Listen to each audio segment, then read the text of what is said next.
Hello दोस्तों, मैं दीपक राजपूत आप सभी का लेटेस्ट एग्जाम जीके में स्वागत करता हूं। दोस्तों, आज की वीडियो प्रैक्टिस सेट से संबंधित है। काफ़ी महत्वपूर्ण प्रश्न है। 95 प्रश्न इस वीडियो में करेंगे। ठीक है, मिक्स प्रश्न रहेंगे आपकी परीक्षा के लिए, रामबाण साबित होंगे ये सभी के सभी। प्लीज़ वीडियो को शेयर जरूर कर दें और वीडियो को लाइक भी जरूर कर दें। ठीक है, जल्दी जल्दी प्रश्न करेंगे। पहला प्रश्न देखिए, निम्नलिखित में से भाषा की प्रमुख प्रकृति कौन सी है? भाषा की प्रमुख प्रवृत्ति कौन सी है? जटिलता से सरलता की ओर। ठीक है, विकल्प नंबर बी सही हो जाएगा। अगला प्रश्न देखिए, प्रश्न नंबर 2 है, किस देश में हिंदी भाषा का प्रयोग लिखने और बोलने में किया जाता है? किस में किया जाता है? मॉरिशस में किया जाता है। ठीक है, विकल्प नंबर क्या जाएगा? डी सही हो जाएगा। अगला प्रश्न देखिए, प्रश्न नंबर 3 है, विभाषा एक प्रांत या डैश में प्रचलित होती है। किस में प्रचलित होती है? ये उप प्रांत में होती है। ठीक है, तो विकल्प नंबर क्या जाएगा? बी सही हो जाएगा प्रश्न नंबर 3 का। देखिए, जल्दी जल्दी उत्तर दीजिए सभी के सभी। ठीक है, समय की कमी है आप सभी को है, तो इसलिए जल्दी से जल्दी उत्तर चुने। अगला देखिए, रामचरितमानस की भाषा कौन सी है? मोस्ट इंपॉर्टेंट है, आपको एग्जाम में पूछा जाएगा ये।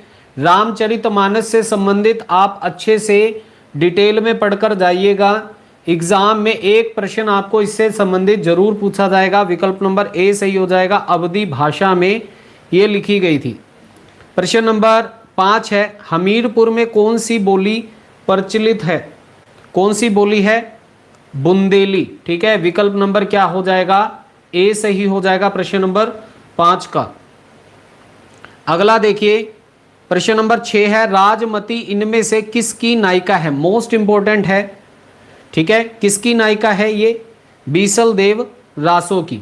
ठीक है, जल्दी से बताएंगे बीसल देव रासो को किसने लिखा था। और अगर बात करें आला खंड की, तो आला खंड का दूसरा नाम क्या था आपने ये भी बताना है। ठीक है, जल्दी से सभी बताएंगे बीसल देव रासो किसने लिखी थी और आला खंड का दूसरा नाम क्या था।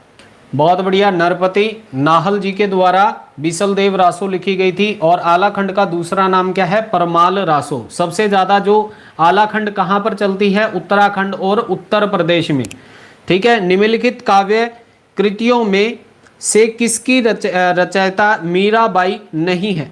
गीत गोविंद का टीका बिल्कुल है। ठीक है, राग गोविंद बिल्कुल है, और नरसिंह जी का मायरा ये भी बिल्कुल सही है। लेकिन प्रेम तत्व निरूपण किसके द्वारा लिखी गई थी? कृष्णदास के द्वारा। ठीक है, तो विकल्प नंबर क्या जाएगा? इसका सही हो जाएगा बी, जो मीराबाई के द्वारा नहीं लिखी गई।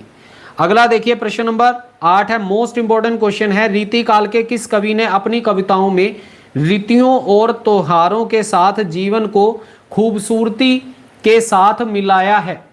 बताएं, किसने मिलाया है? पद्माकर जी ने। ठीक है, विकल्प नंबर डी सही हो जाएगा। अगला प्रश्न देखिए, प्रश्न नंबर 9 है, निम्नलिखित में से कौन सी रचना देव की नहीं है? भाव विलास, भवानी विलास तथा अष्टयाम, ये तीनों ही किसकी हैं? देव कवि की हैं। लेकिन कवि कल्पतरु ये किसके द्वारा लिखी गई थी? चिंतामणि के द्वारा लिखी गई थी। ठीक है, विकल्प नंबर ए सही हो जाएगा प्रश्न नंबर 9 का। जल्दी से वीडियो को शेयर कर देंगे। प्रश्न नंबर 10 देखिए, सूर समान चंद में दहु किया घर एक, यह काव्य पंक्ति किसके द्वारा लिखी गई है? किसके द्वारा लिखी गई है? कबीर दास के द्वारा लिखी गई है। तो विकल्प नंबर क्या जाएगा? बी सही हो जाएगा। अगला प्रश्न देखिए, प्रश्न नंबर 11 है, निम्नलिखित में से कौन सा मूल दीर्घ स्वर नहीं है?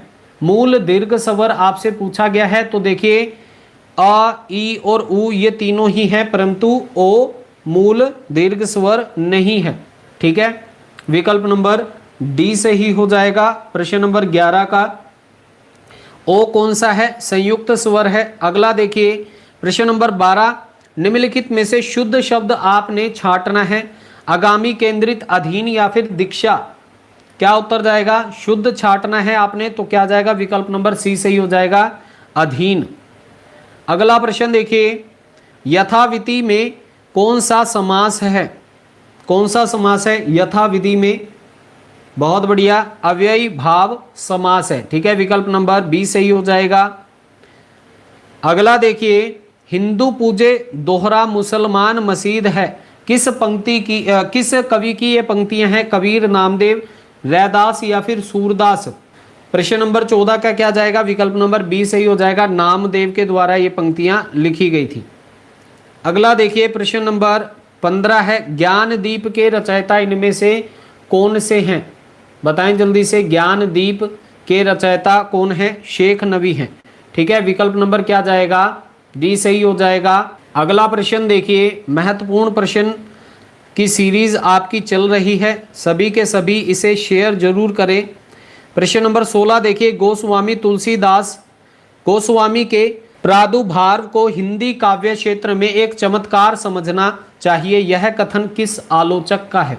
क्या उत्तर जाएगा प्रश्न नंबर 16 का? शुक्ल। ठीक है, रामचंद्र शुक्ल जी के द्वारा ये कथन कहे गए थे। प्रश्न नंबर 17 देखिए, संस्कृत से हिंदी में प्रयुक्त मूल शब्द में से वर्तमान स्थायी तद्भव रूप तक पहुंचने के मध्य में संस्कृत के अशुद्ध या टूटे फूटे स्वरूप में प्रयुक्त होने वाले शब्द क्या कहलाते हैं? मोस्ट इंपॉर्टेंट क्वेश्चन है, मास्टर कैडर वाले ये प्रश्न को तो रट लेंगे अच्छे से। बताएं जल्दी से इसका क्या उत्तर जाएगा? प्रश्न नंबर 17 का अर्ध तत्सम। बहुत बढ़िया।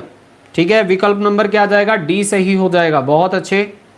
प्रश्न नंबर 18 देखेंगे, कौन से शब्द अरण्य का पर्यायवाची नहीं है? अरण्य क्या होता है? जंगल होता है। ठीक है, कौन सा नहीं है बताएंगे जल्दी से? सुरभोग नहीं है। ठीक है, बाकी कांतार, विपिन और कानन ये सभी क्या हैं? अरण्य के पर्यायवाची शब्द हैं। अगला देखिए, अनुपम का पर्यायवाची कौन सा हो जाएगा? अनुपम का अद्वितीय। ठीक है, विकल्प नंबर डी सही हो जाएगा। चलिए अगला प्रश्न देखिए, प्रश्न नंबर 20 है। प्रश्न नंबर 20 देखिए, छंद के अंग के आधार पर गण किसे कहते हैं? किसे कहते हैं छंद के आधार पर गण? जल्दी से उत्तर चुनेंगे। विकल्प नंबर ए सही हो जाएगा, 3। ठीक है, अगला देखिए प्रश्न नंबर 21 है, अलंकारों की महत्ता के संबंध में इनमें से कौन सा कथन सही नहीं है? आपसे पूछा गया है, कथन सही नहीं है। बताएं जल्दी से कौन सा नहीं है? अलंकारों से काव्य सौंदर्य में वृद्धि होती है, अलंकारों के बिना काव्य रचना संभव नहीं है, या फिर अलंकार काव्य सौंदर्य उत्पन्न करते हैं, अलंकारों से काव्य में रोचकता और प्रभाव शून्यता आती है। जल्दी से बताएंगे प्रश्न नंबर 21 का तो कौन सा है? विकल्प नंबर सी सही होगा, अलंकार काव्य सौंदर्य उत्पन्न करते हैं। अगला प्रश्न जो था, अलंकार के भेद इनमें से कौन से नहीं है? तो क्या इसका उत्तर जाएगा? विकल्प नंबर बी, छंदालंकार। प्रश्न नंबर 23 का क्या है? प्रज्ञा में उपसर्ग कौन सा है? कौन सा है प्रज्ञा में उपसर्ग? प्र है। प्रश्न नंबर 24 देखिए, अप उपसर्ग दिए गए विकल्पों में किसके साथ प्रयुक्त होता है? अप का उपसर्ग आपसे पूछा गया है, तो क्या जाएगा इसका? प्रश्न नंबर 24 का क्या उत्तर जाएगा? मान। ठीक है, अपमान।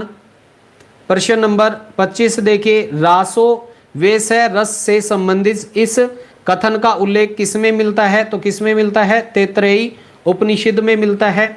विकल्प नंबर सी सही हो जाएगा प्रश्न नंबर 25 का। 26 का देखिए, वाक्य में जिसके विषय में कहा जाए वह क्या होता है? वह उद्देश्य होता है। ठीक है, विकल्प नंबर ए सही हो जाएगा। अगला देखिए प्रश्न नंबर 27 है, इनमें से कौन सा पुल्लिंग शब्द स्त्रीलिंग के साथ शब्द से प्रत्यय लगाने से बना हुआ है? तो कौन सा है? विकल्प नंबर सी सही हो जाएगा, भेड़ा। चलिए अगला देखिए प्रश्न नंबर 28 है, कारक के भेद कितने हैं? कारक के भेद कितने हैं? 8 भेद हैं। प्लूत शब्द स्वर कौन सा है इसमें? तो कौन सा है? विकल्प नंबर ए सही हो जाएगा, ओम। प्रश्न नंबर 30 देखिए, संधियां 3 प्रकार की होती हैं, निम्नलिखित में से कौन सा एक संधि का प्रकार नहीं है? ठीक है, जल्दी से बताएंगे। चलिए प्रश्न नंबर 30 का क्या उत्तर जाएगा? विकल्प नंबर डी सही हो जाएगा, अनुस्वार संधि। अगला देखिए प्रश्न नंबर 31 देखिए, स्वर संधि कितने प्रकार की होती है? आपसे पूछा गया है स्वर संधि कितने प्रकार की होती है? 5 प्रकार की होती है। ठीक है, चलिए अगला प्रश्न देखिए, प्रश्न नंबर 32 है, निम्नलिखित शब्दों में एक वचन है, कौन सा एक वचन है? प्राण, दर्शन, ओठ या फिर तेल। जल्दी से उत्तर चुनेंगे। कौन सा एक वचन है? तेल है। ठीक है, कौन सा है? तेल है। तो विकल्प नंबर क्या जाएगा? डी सही हो जाएगा। अगला प्रश्न देखिए, विशेषण बताना है आपने। विशेषण बताएं, क्षम्य, फैन, शिक्षा या फिर ब्रह्म। क्या जाएगा? प्रश्न नंबर 33 का विकल्प नंबर ए सही हो जाएगा, क्षम्य। चलिए अगला देखिए, प्रश्न नंबर 34 है, व्याकरण में काल का क्या अर्थ है? बताएं जल्दी से, व्याकरण में काल का क्या अर्थ हो जाएगा? प्रश्न नंबर 34 का विकल्प नंबर बी सही हो जाएगा, समय। ठीक है, क्या जाएगा? विकल्प नंबर बी सही हो जाएगा, समय। प्रश्न नंबर 35 देखिए, सर्वनाम के कुल कितने भेद होते हैं? ये प्रश्न आपको एग्जाम में पूछा गया है। ठीक है, कितने भेद होते हैं? तो 6 भेद होते हैं सर्वनाम के। ठीक है, चलिए अगला प्रश्न देखिए, प्रश्न नंबर 36 है, दोहा छंद में यति कहाँ होती है?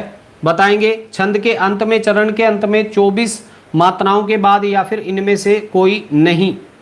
क्या जाएगा? प्रश्न नंबर 36 का विकल्प नंबर क्या हो जाएगा? बी सही हो जाएगा, चरण के अंत में। ठीक है, चलिए अगला प्रश्न देखिए, प्रश्न नंबर 37 है, क्रिया के मूल रूप को क्या कहते हैं? जल्दी से सभी उत्तर चुनेंगे। क्रिया के मूल रूप को क्या कहते हैं? क्या कहा जाता है? धातु कहा जाता है। ठीक है, क्या कहा जाता है? धातु कहा जाता है। विकल्प नंबर सी सही हो जाएगा। अगला प्रश्न देखिए, प्रश्न नंबर 38 है, आह आप आ गए वाक्य में आह क्या है? क्या है आह?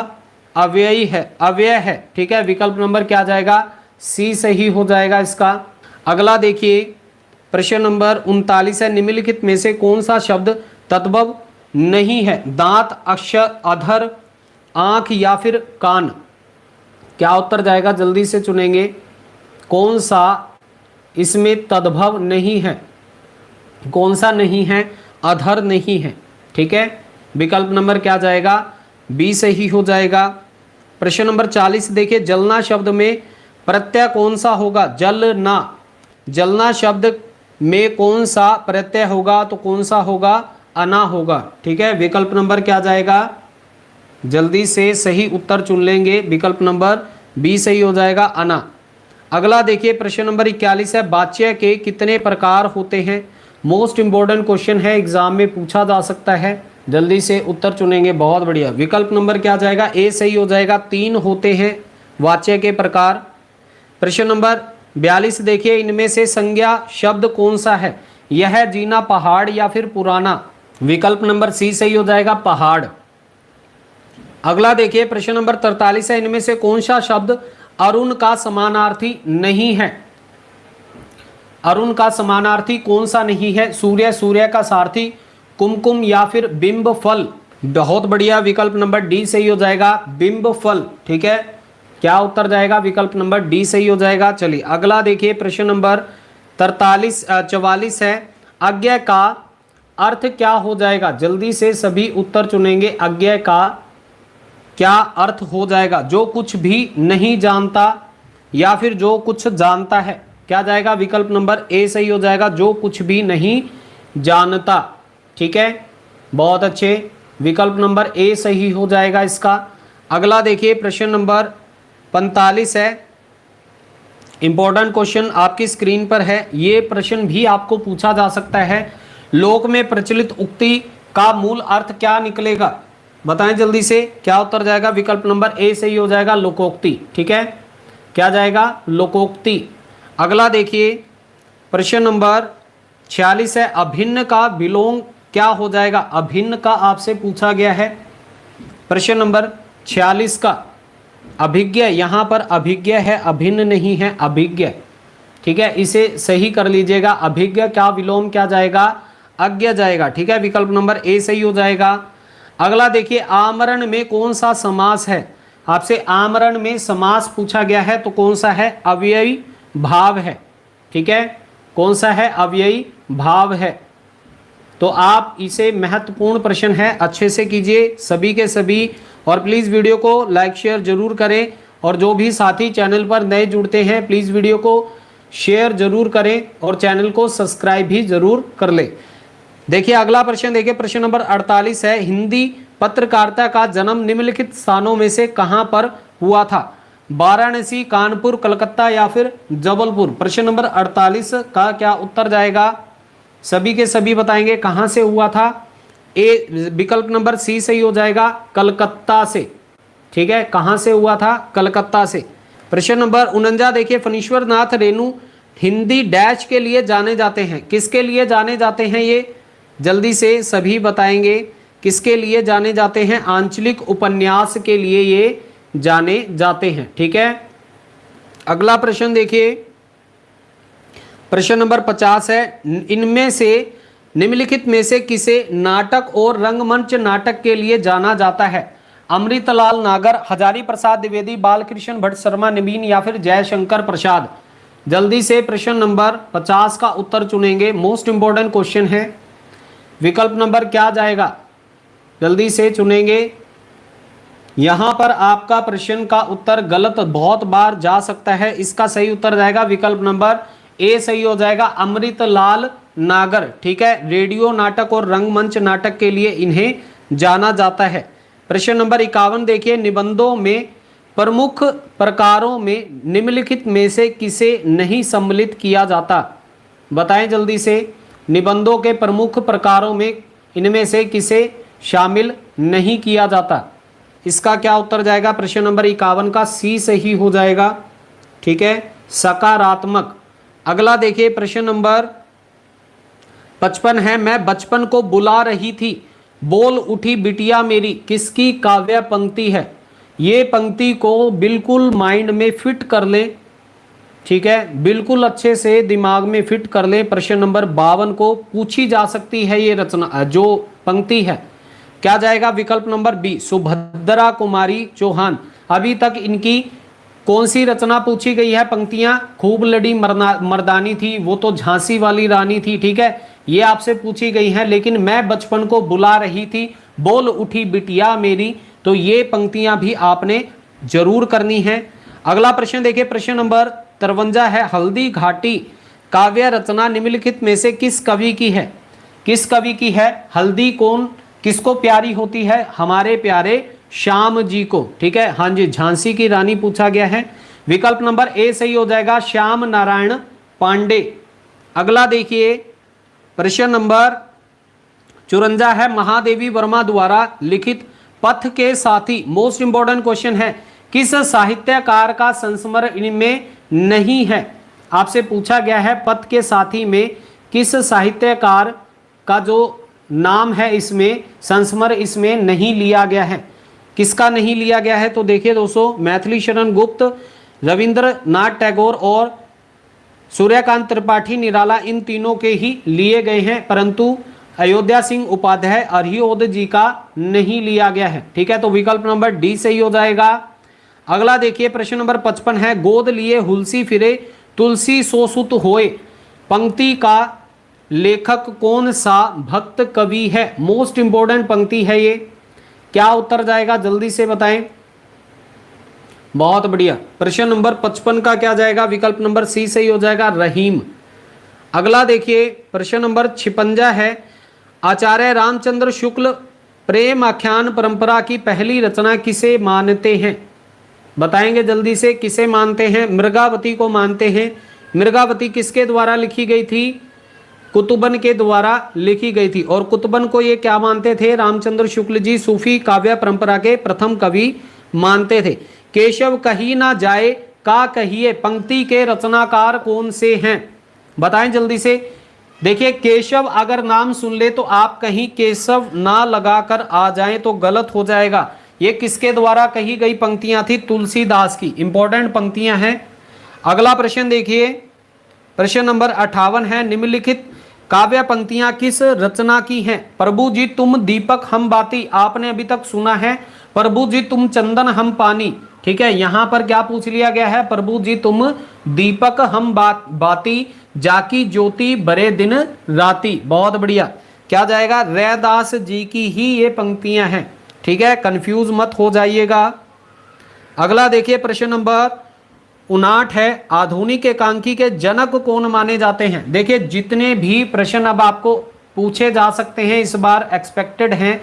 कोई भी आपको जनक मिलता है किसी भी कहानी का, एकांकी का, तो वो जरूर करके जाइएगा, ठीक है। इस बार ये पूछे जा सकते हैं। बहुत बढ़िया, राम कुमार वर्मा। इनकी महत्वपूर्ण एकांकी कौन सी थी? पृथ्वीराज की आंखें। अगला देखिए प्रश्न नंबर 60 है, छार उठाए लीना एक मुट्ठी, मुट्ठी दिन्हा उड़ाई फिर मिथी, यह पंक्ति किस ग्रंथ से ली गई है? पद्मावत, चंदायन, आखिरी कलाम या फिर रामचरित मानस? बताएं किसके द्वारा, किस में से पंक्तियां ली गई हैं? पद्मावत से ली गई हैं, ठीक है।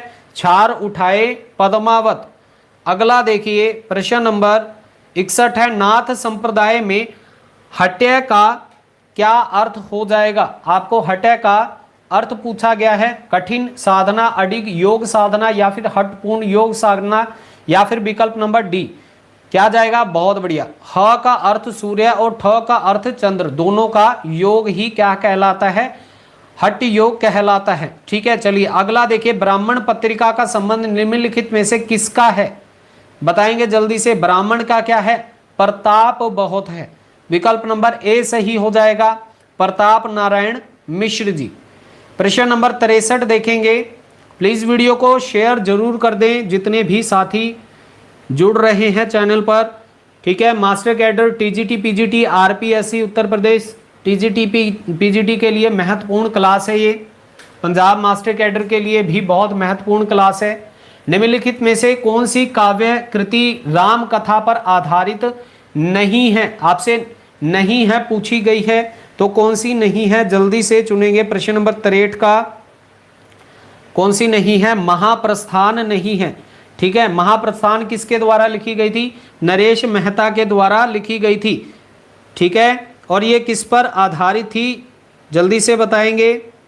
चलिए अगला प्रश्न देखिए, प्रश्न नंबर 64 है, निम्नलिखित प्रवृत्तियों में एक प्रगतिवाद की प्रवृत्ति नहीं है। प्रगतिवाद की कौन सी प्रवृत्ति इसमें से नहीं है? तो देखिए प्रगतिवाद क्या है? सामाजिकता का आग्रह करते थे, बिल्कुल। शोषित वर्ग के प्रति सहानुभूति और शोषक वर्ग के प्रति घृणा भी करते थे।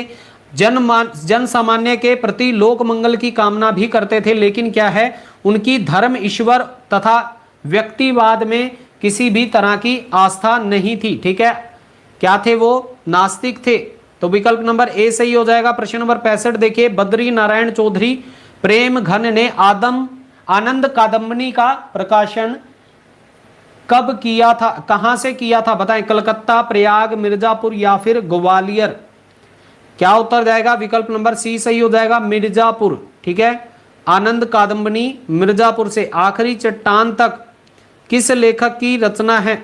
बहुत बढ़िया, जल्दी से बताएं किसकी है? मोहन राकेश की है। अगला देखिए प्रश्न नंबर 67 है, माटी की मूर्तें। आपसे पूछा जा सकता है एग्जाम में। राम वृक्ष बैनीपुरी से संबंधित एक प्रश्न आपको पूछा जाएगा, अच्छे से नोट कर लीजिएगा इसे, ठीक है। विकल्प नंबर बी सही हो जाएगा, राम वृक्ष बैनीपुरी के द्वारा माटी की मूर्तें लिखा गया था। अगला देखिए, चौपट चपेट नाटक के लेखक कौन हैं? बताएं। भारत तेंदु, नाथूराम शर्मा, प्रेमघन या फिर किशोरी लाल गोस्वामी? यहां पर आपका प्रश्न का उत्तर गलत जा सकता है। क्या उत्तर जाएगा? बहुत बढ़िया, विकल्प नंबर डी सही हो जाएगा, किशोरी लाल गोस्वामी, ठीक है। क्या जाएगा? विकल्प नंबर डी सही हो जाएगा, किशोरी लाल गोस्वामी के द्वारा चौपट चपेट नाटक लिखा गया था। प्रश्न नंबर 69 देखिए, मछली घर नामक काव्य संग्रह के संपादक कौन हैं? हाँ जी बताएं, क्या उत्तर जाएगा? विकल्प नंबर बी, ठीक है, विजय देव नारायण शाही। कौन से तार सप्तक से संबंधित है ये भी आप सभी बताएंगे, विजय देव नारायण शाही। प्रश्न नंबर 70 देखिए, कोठरी की बात कहानी अद्भुत है, इसके लेखक कौन से हैं? कोठरी की बात क्या है? अज्ञेय है, ठीक है। तो विकल्प नंबर क्या जाएगा? ए सही हो जाएगा। अगला देखिए प्रश्न नंबर 71 आपकी स्क्रीन पर है, निम्नलिखित में से कौन सी कहानी पंडित चंद्रधर शर्मा गुलेरी जी के द्वारा नहीं लिखी गई? सुखमय जीवन, बुद्धू का कांटा, 11 वर्ष का समय या फिर उसने कहा था? क्या जाएगा? विकल्प नंबर सी। किसके द्वारा ये लिखी गई थी? एकमात्र कहानी है ये इनके द्वारा लिखी गई, रामचंद्र शुक्ल जी के द्वारा। बहुत अच्छे। प्रश्न नंबर 72 देखिए, कबीर बानी के डिक्टेटर थे, यह कथन किसने कहा था? मोस्ट इंपॉर्टेंट है, कबीर बानी के डिक्टेटर थे, किसके द्वारा? देखिए शुक्ल बिल्कुल भी, शुक्ल की तरफ बिल्कुल भी मत भागे, ठीक है। बानी का डिक्टेटर शुक्ल जी ने नहीं कहा था, किसने कहा था? हजारी प्रसाद द्विवेदी, ठीक है। एक ट्रिक बना लीजिए, कबीर को बानी का डिक्टेटर 1000 बार कहेंगे, कौन कहेंगे? द्विवेदी जी कहेंगे, ठीक है। ऐसे आप ट्रिक बनाकर कर लीजिएगा, 2-4 बारी बोलेंगे तो आप एग्जाम में कंफ्यूज नहीं होंगे, नहीं तो आप फिर शुक्ल लगाकर आ जाएंगे अगर प्रश्न पूछा गया। तिलचट्टा नाटक के लेखक कौन है? कौन है? मुद्रा राक्षस हैं, ठीक है। विकल्प नंबर ए सही हो जाएगा। प्रश्न नंबर 74 देखिए, उनका सारा काव्य समन्वय की विराट चेष्टा तुलसी के संबंध में यह कथन किसका है? प्रश्न नंबर 74 का क्या जाएगा? विकल्प नंबर सी सही हो जाएगा, हजारी प्रसाद द्विवेदी। यहां पर भी शुक्ल बाबा जी को लेकर मत आइएगा, नहीं तो फिर गलत हो जाएगा, ठीक है। प्रश्न नंबर 75 देखिए, एक कहानी यह भी आत्मकथा की लेखिका कौन है? कौन है? जल्दी से बताएंगे, किसके द्वारा लिखी गई थी? मन्नू भंडारी के द्वारा ये लिखी गई थी। एक कहानी यह भी, किसकी कहानी? मन्नू भंडारी जी की, ठीक है, या भंडारे की, आप ऐसे याद कर सकते हैं। प्रश्न नंबर 76 देखिए, रामचंद्र शुक्ल ने हिंदी साहित्य के आधुनिक काल को किस नाम से अभिहित किया है? बताएं जल्दी से, आधुनिक काल को इन्होंने क्या नाम दिया है? गद्य काल दिया है, ठीक है। आदि काल का अगर पूछा जाए तो वीर गाथा काल इन्होंने नाम दिया था। रामचंद्र शुक्ल से संबंधित प्रश्न जरूर करके जाइएगा, एग्जाम में पूछा जाता है, ठीक है जी। और चिंतामणि को भी आप अच्छे से पढ़ लीजिएगा, कितने भागों में प्रकाशित हुआ था, ठीक है, और उसमें कितने निबंध थे वो भी आप नोट कर लीजिएगा उसमें, ठीक है। चलिए प्रश्न नंबर 77 है, निम्नलिखित में से कौन रामानंद की शिष्य परंपरा में नहीं थे? कौन नहीं थे? मलूक दास नहीं थे, ठीक है। विकल्प नंबर सी सही हो जाएगा। प्रश्न नंबर 78 देखिए, सरस्वती पत्रिका का प्रकाशन वर्ष कौन सा है? आपसे पूछा गया है प्रकाशन वर्ष, ना कि आपसे ये पूछा गया है हजारी प्रसाद द्विवेदी जी के द्वारा प्रकाशन कब करवाया गया था, ठीक है। तो आपने ये कंफ्यूजन माइंड में नहीं रखनी है, कंफ्यूज नहीं होना है। विकल्प नंबर ये क्या जाएगा? डी इसमें ऑप्शन आ चुका है, ठीक है। ऊपर नीचे ऑप्शन होगी तो आप क्या लगाएंगे? 1900 ईस्वी, ठीक है। 1900 ईस्वी में सरस्वती पत्रिका का प्रकाशन हुआ था, ठीक है। 1903 में हजारी प्रसाद द्विवेदी जी ने क्या किया था? संपादन शुरू किया था इसका। प्रश्न नंबर 79 देखिए, निम्नलिखित में से किस पत्रिका का संबंध भारतेंदु हरिश्चंद्र से नहीं है? किससे नहीं है? ब्राह्मण पत्रिका से नहीं है, ठीक है। और देखिए दोस्तों, यहां पर बाल बोधनी लिखा हुआ है, ये गलत लिखा हुआ है, आपने क्या लगाना है? बाला बोधनी, ये नोट कर लीजिएगा, ठीक है। क्या है? बाला बोधनी है, ना कि बाल बोधनी, ये आप सही कर लीजिएगा, नहीं तो एग्जाम में आप गलत करें। प्रश्न नंबर 80 देखिए, निम्नलिखित में से कौन सी रचना रेखा चित्र है? पथ के साथी, श्रृंखला की कड़ियां, यामा या फिर दीप शिखा? बताएं प्रश्न नंबर 80 का। बहुत अच्छे, विकल्प नंबर क्या जाएगा? ए सही हो जाएगा, पथ के साथी, ठीक है। क्या जाएगा? विकल्प नंबर ए सही हो जाएगा, पथ के साथी। अगला देखिए, प्रश्न नंबर 81 है, मोरदेह किस लेखक की आत्मकथा है? बताएं, तुलसी राम, ओम प्रकाश वाल्मीकि, सूरजपाल चौहान या फिर जयप्रकाश करदम? बताएं जल्दी से, प्रश्न नंबर 81 का क्या उत्तर जाएगा? जल्दी से अच्छे से उत्तर चुनेंगे। प्रश्न नंबर 81 का क्या उत्तर जाना चाहिए? विकल्प नंबर ए सही हो जाएगा, ठीक है। तुलसी राम के द्वारा ये रचना लिखी गई थी, ठीक है। चलिए अगला देखिए, प्रश्न नंबर 82 है, कुछ आप बीती कुछ जग बीती संस्मरण के लेखक कौन हैं? जल्दी से बताएं, किसके द्वारा ये लिखा गया था? बहुत बढ़िया, विकल्प नंबर क्या जाएगा? सी सही हो जाएगा, भारतेंदु हरिश्चंद्र। अगला देखिए, प्रश्न नंबर 83 है, नई कविता की प्रमुख प्रवृत्तियां इनमें से कौन सी हैं? आपसे पूछा गया है नई कविता की प्रवृत्तियां, बताएं जल्दी से, कौन सी प्रमुख प्रवृत्ति है। बहुत अच्छे। विकल्प नंबर क्या जाएगा? डी सही हो जाएगा ये सभी। ठीक है, बौद्धिकता, यथार्थवाद, कुंठा, निराश, संदेह, सभी ये होते हैं। ठीक है, तो विकल्प नंबर क्या जाएगा? डी सही हो जाएगा। अगला प्रश्न देखिए, प्रश्न नंबर 84 है, प्रिया नीलकंठी तथा निषाद बांसुरी किसके निबंध संग्रह हैं? जल्दी से उत्तर चुनेंगे, किसके हैं? कुबेर नाथ राय के। ठीक है, विकल्प नंबर सी सही हो जाएगा 84 का। अगला देखिए, प्रश्न नंबर 85 है, निम्नलिखित में से कौन सा कवि रीतिबद्ध परंपरा में है? बिहारी लाल, घनानंद, मतीराम या फिर आलम? देखिए, जो बिहारी लाल हैं वो रीति सिद्ध में है, घनानंद और आलम किस में है? मुक्त में है, और मतीराम किस में है? रीतिबद्ध में। ठीक है, तो विकल्प नंबर सी सही हो जाएगा। अगला देखिए, प्रश्न नंबर 86 है, नागरी प्राचारणी सभा के संस्थापकों में इनमें से कौन सा नहीं है? कौन से नहीं है? तो रामचंद्र वर्मा नहीं है। बाकी देखिए, बाबू श्याम सुंदर दास, पंडित राम नारायण मिश्र तथा ठाकुर शिव कुमार सिंह, ये तीनों ही आते हैं। ठीक है, सी नहीं आएंगे। अगला देखिए, प्रश्न नंबर 87 है, कविता करके तुलसी न लसे, कविता लसी पा तुलसी की कला, तुलसी जी के लिए यह प्रस्तुति वचन इनमें से किसका है? जल्दी से बताएंगे। प्रश्न नंबर 87 का क्या उत्तर जाएगा? बहुत बढ़िया, अयोध्या सिंह उपाध्याय हरियोध जी के द्वारा ये लिखा गया था। ठीक है, कविता करके तुलसी ना लसे। ठीक है, बहुत बढ़िया। अगला देखिए, प्रश्न नंबर 88 है, मैं रथ का टूटा हुआ पहिया हूं, लेकिन मुझे फेंको मत, ये पंक्ति किसकी है? किसकी है? बहुत ही आसान सा प्रश्न है आपकी स्क्रीन पर। क्या जाएगा? विकल्प नंबर ए सही हो जाएगा, धर्मवीर भारती। ठीक है, विकल्प नंबर ए सही हो जाएगा, धर्मवीर भारती की ये पंक्तियां हैं। प्रश्न नंबर 99 देखिए, सच्चा प्रेम वही है जिसकी तृप्ति आत्म बलि पर हो निर्मर, त्याग बिना निष्प्राण प्रेम है, करो प्रेम पर प्राण न्यौछावर, किसके द्वारा ये पंक्तियां रची गई थी? क्या उत्तर जाएगा प्रश्न नंबर 99 का? विकल्प नंबर सी सही हो जाएगा, राम नरेश त्रिपाठी। ठीक है, बहुत अच्छे। अगला देखिए, प्रश्न नंबर 90 है, वह सफर था कि मुकाम था, कृति के लेखिका इनमें से कौन सी है? मोस्ट इंपोर्टेंट क्वेश्चन है।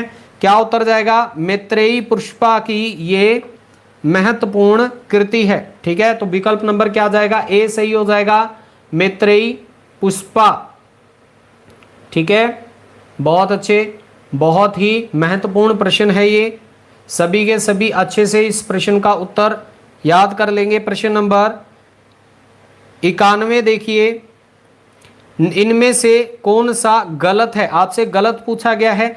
विकसित तथा प्रयोग क्षेत्र की दृष्टि से बोली का रूप भाषा से बहुत छोटा होता है, या फिर रूप रचना की दृष्टि में बोली पूर्णतः विकसित होती है, बोली दैनंदिन व्यवहृत होने वाली घरेलू अभिव्यक्ति का माध्यम है, या फिर विभाषा बोली का विकसित रूप है? क्या उत्तर जाना चाहिए इसका? विकल्प नंबर क्या जाएगा? बी सही हो जाएगा। ठीक है, रूप रचना की दृष्टि से बोली क्या है? बोली पूर्णतः विकसित होती है, तो ऐसा नहीं है। ठीक है, चलिए अगला प्रश्न देखिए, प्रश्न नंबर 92 है, निम्नलिखित में से आधुनिक भाषाओं में किसका संबंध अपभ्रंश की पैशाची बोली से है? मोस्ट इंपॉर्टेंट है, ये पूछा जा सकता है।